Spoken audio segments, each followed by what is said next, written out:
चलिए आगे बढ़ते हैं। बात कोरोना की। देश भर में 24 घंटे के अंदर कोरोना से 11 लोगों की मौत हो गई। देश में कोरोना से अब तक 108 लोगों की मौत की खबर है।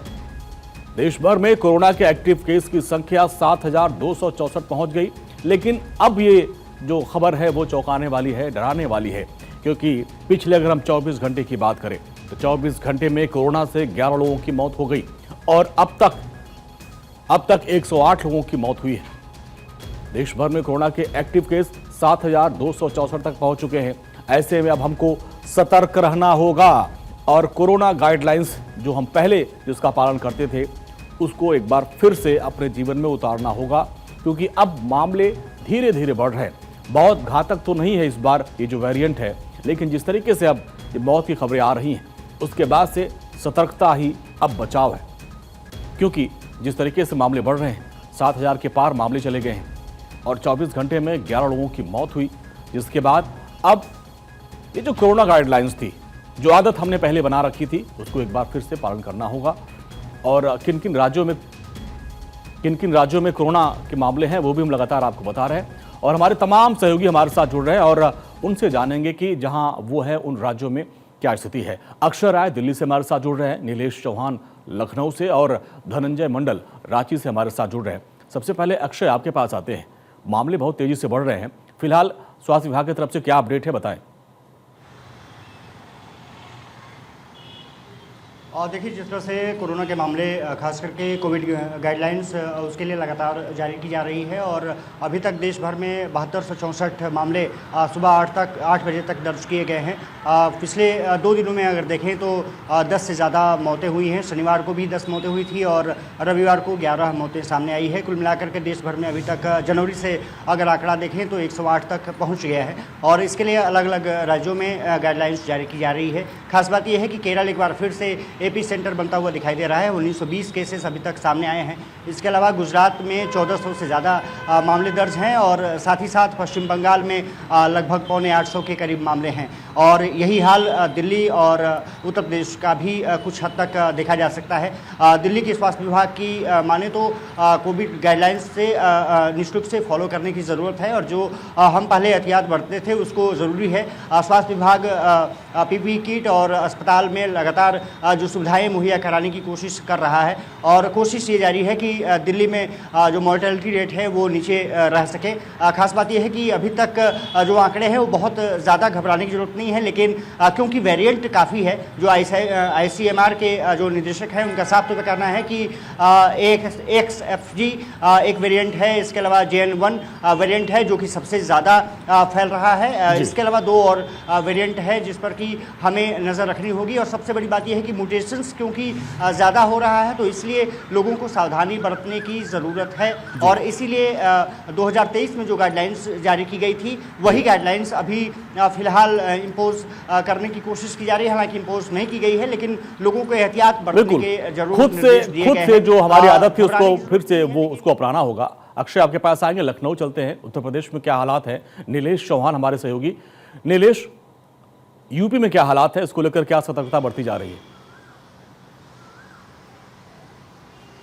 देखिए, अगर हम उत्तर प्रदेश की बात करें तो उत्तर प्रदेश में 25 करोड़ से ज़्यादा जनसंख्या और ऐसे में उत्तर प्रदेश में जिस तरीके से कोरोना संक्रमित मरीजों की संख्या को अगर हम देखें तो कहीं ना कहीं उत्तर प्रदेश के लिए ये राहत देने वाली खबर है कि अभी तक उत्तर प्रदेश में कुल 200 के करीब जो है कोरोना संक्रमित मरीज पाए गए हैं, जिनको होम आइसोलेट करके उनका इलाज किया जा रहा है। लखनऊ की बात करें तो लखनऊ में बीते 24 घंटे में 2 कोरोना संक्रमित मरीज पाए गए हैं, जिसके बाद उत्तर प्रदेश सरकार और स्वास्थ्य विभाग की तरफ से पूरे प्रदेश में अस्पतालों को लेकर एक एडवाइजरी जारी की गई कि अस्पतालों में कोरोना संक्रमित मरीज अगर कोई पाया जाता है तो उसकी जांच रिपोर्ट जो है सीधा KGMU भेजी जाएगी, वहीं पर नमूना भेजकर पूरे पेशेंट की जांच कराई जाएगी ताकि दूसरे लोगों में कोरोना संक्रमण फैलने से रोका जा सके। उसके अलावा उत्तर प्रदेश के सभी अस्पतालों में डॉक्टरों को ये निर्देश जारी हुए हैं कि अगर कोई भी कोरोना पॉजिटिव मरीज उन तक पहुंचता है तो तत्काल प्रभाव से उनके संपर्क में आए हुए लोगों की भी जांच कराई जाए और जांच कराने के साथ साथ ये सुनिश्चित कर लिया जाए कि कोरोना संक्रमित मरीज के साथ साथ कोई उनके परिवार का व्यक्ति अगर संक्रमित है तो उनको घरों में अलग अलग जगहों पर होम आइसोलेट करके इलाज शुरू किया जाए। उसके अलावा अस्पतालों में ऑक्सीजन की पर्याप्त मात्रा हो ताकि अगर कोरोना संक्रमित मरीज को ऑक्सीजन की जरूरत पड़ती है तो तत्काल उसको ऑक्सीजन मुहैया कराई जाए और हर संभव इलाज अस्पताल और घर में किया जा सके। उसके अलावा दवाइयों को लेकर भी निर्देश जारी किए गए हैं कि अस्पतालों में पर्याप्त दवाइयां होनी चाहिए। अगर सिचुएशन बिगड़ती है या मरीज ज़्यादा आना शुरू होते हैं तो ऐसे में उत्तर प्रदेश सरकार पूरी तरीके से तैयार है कि किस तरीके से हमको कोरोना से निपटना है, क्योंकि यही कारण है कि अगर हम दूसरे प्रदेशों से उत्तर प्रदेश की तुलना करें, चाहे वो दिल्ली हो, केरल हो या महाराष्ट्र हो, इन तमाम प्रदेशों से ज्यादा जनसंख्या उत्तर प्रदेश में रहती है, उसके बावजूद जो संख्या है वो ना के बराबर है। थोड़ा राहत की बात है उत्तर प्रदेश के लिए। नीलेश, जो है झारखंड चलते हैं। झारखंड में क्या हालात है? धनंजय मंडल हमारे साथ, हमारे सहयोगी जुड़ रहे हैं रांची से। धनंजय, झारखंड में क्या हालात है? झारखंड की अगर बात की जाए तो झारखंड में रांची में लगभग कुछ दिन पहले 437 मरीजों की जांच किया गया था, जिसमें 37 मरीज का कोरोना पॉजिटिव हुई थी। अभी 16 मरीज एक्टिव केस हैं।